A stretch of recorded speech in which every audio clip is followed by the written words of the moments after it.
Allah'ın işine karışmıram ben.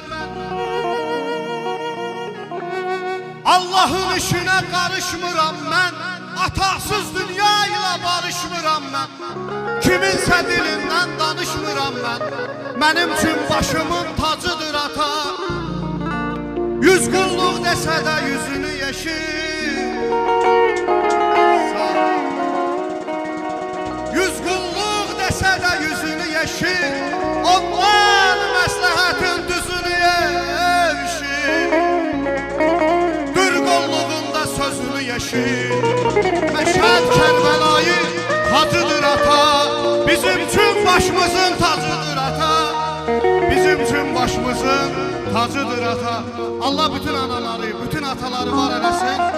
Ana mahnımız gəlir inşallah. Hər kimiz anasını sevirsə yəqin oynayar. Ya Allah, mənim İsmətli ana.